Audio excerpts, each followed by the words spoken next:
Hi everyone, today we're building this shimmery procedural eroded texture in TouchDesigner using a noise-based feedback loop and a normal map.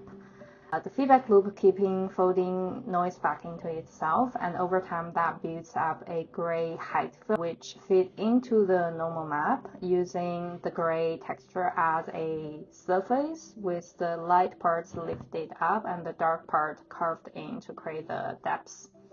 And before we jump into the building part, a quick note: if you rather skip the building process, you can find the ready-to-use, not this one, project files in my Patreon or in my effect store. The store is made for creators who is short on time. Instead of building every visual entirely from scratch, you can filter the look you want based on mood, emotions, palette, etc.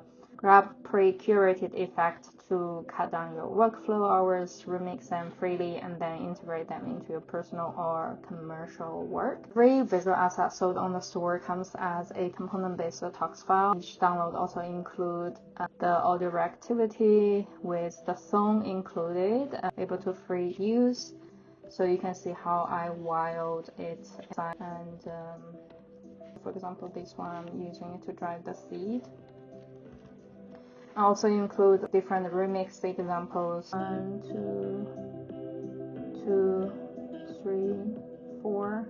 It comes with different remix examples you can see. So if you are interested in this, you can give it a look. Otherwise, we can get back to tutorial. I will elaborate a little bit on the audio-reactivity part. If this interests you, I will share a tool I'm using and other places so you can look for inspiration. Otherwise, you can jump in timeline to follow the tutorials of building the effect. For my component, I always have built-in audio-reactivity parts, so you can use it for free. Basically, I create the UI panels built on top of the TouchDesigner default audio analysis tool. But the issue with these is built on fixed static threshold.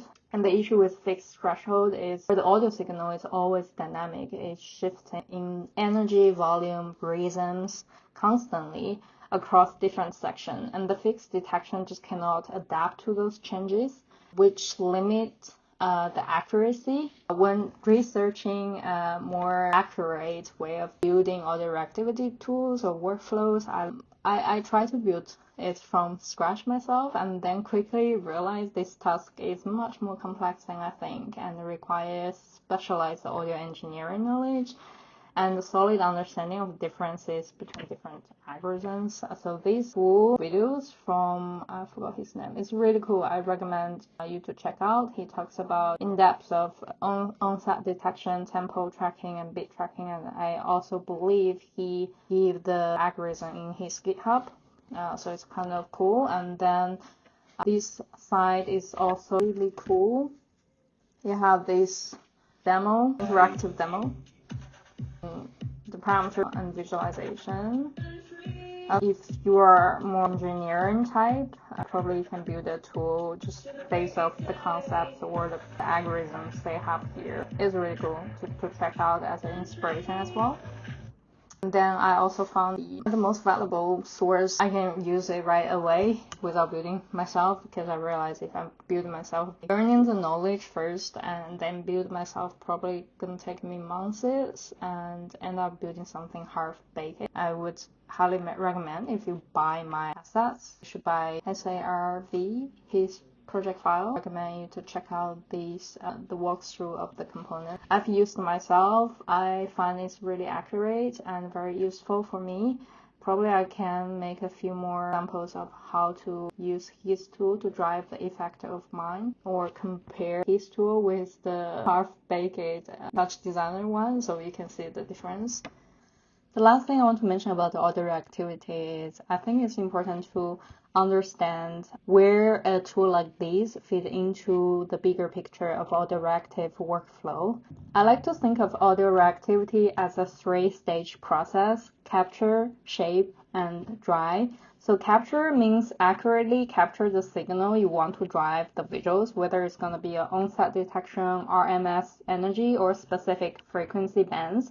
This is the stage where you would need a specialized or good audio analysis component like the ones Sarv made, and or build your own solutions. The second is shape, which we take the captured audio signal, audio data, either going to be a kick, pulse, RMS, frequency band value, and transform its behavior by changing the timing, range, shape, or the trigger logic before it feeds into the visuals. Last, the drive. We're going to map signal data to the visual parameters using export, references, binding, execute that, or custom data components. Build your own modular VJ patch pattern, for example. This three-stage system is also why I structure my visual effects as components. This is how I see the visual part inside of the bigger picture of the audio-reactivity workflow. You can easily adjust the visuals from the outer control panel without touching the internal networks. You also have the option to modify the parameters, change the range, etc. If we change it default to 100, you refresh it, you will change the range to 100. So you can customize the component to fit your needs. Making it a component, make it easy, swappable, Lego-like building blocks to whatever creative vision of your bigger projects. This is one of the goals and missions for the store as well, to give creators flexible, adaptable visual tools. Not only the effects, I will build some other tools in the future. And that's all. Let's start building now. So first, let's add a constant to set the project configurations. We're going to add 3 channels, resolution X, resolution Y, and speed. And you can change to the default range you want to put. I will put very small number. And then we connect it to a select. We're gonna select the speed, add to a speed, and add a rename. Change the name to time, add a merge, so we can merge these 4 together. You can call it project config. Alright. Then we're gonna build the grayscale map, add a noise stop, and set the resolution to our setting. What did I do? Oh, a typo. Alright, and then pixel format, RGB, actually 32-bit flow, mono, alpha. And then connect it to a level. Add a second noise, add a displays. And then for this one, we add a feedback. And then I will connect displays and feedback to over. Alright.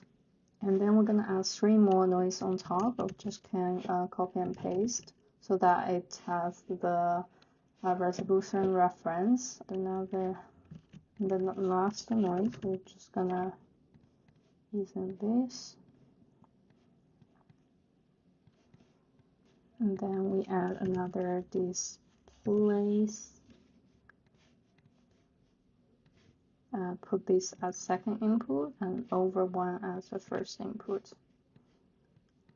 Alright, let's move it here. Add a now grayscale map. Now I will show you exact parameters, number I'm using it. I will just copy and paste the ones here. So let's recap. We have this one, and this is the value I'm using. And for the noise here, we have seed, period, harmonious spread, and gain. And I'm using the time to drive the noise here. Basically like this one, multiply by 5. All right, and scale, turn it down, and then turn to 32-bit flow mono plus alpha. And then change opacity to 0.007, output resolution to quarter. Every other thing we don't need to change. And for the noise too, I'm using type alligator, seed, period, harmonious, and this is the rest. And it's important to put these two as nearest the pixel, otherwise you wouldn't get the exact look as mine. And for the displays, vertical source put to blue, and then feedback doesn't change anything. And then for the over, click owning R.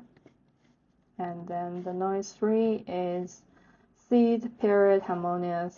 You can just using exact ones. And this is another noise. So if you have roughly this kind of a noisy texture, then it's fine. And this is the exact parameter I'm using. And this noise I'm using again, this time to animate the translate here. Multiply by 5. And this is the scale. I'm using scale down and then pixel format. Displays, weight, displays, vertical source blue, weight is this. Also later I will animate this, but this is the current value you can put. This is the weight. Alright, once we have these, we're gonna put the displays back to the feedback, just like this. So it will have these target top as displays do. And then to get the select, I will add a select, and then you just drag it there, you see, and then add a normal map. In the normal map here, change the map step to 100 to 1, and then pixel format to 32 RGBA. Alright, this is the normal map we have. And then we connect it to a level. We're going to increase the contrast to very large. I'm using 2000. Clamp input 0 to 1. Channel mask. And invert. Then add a mask. Combine channels, choose lens. And pixel format 32-bit flow mono. And then we're going to add a composite operation, choose divide, fixed layer input 1, which is this one. Lexi transform, like this. This one is here. So now we have a texture like this. And then we connect it to a noise. Actually, we connect to the second input of the noise, so we have this texture. And then we're gonna once again using the resolution to our noise.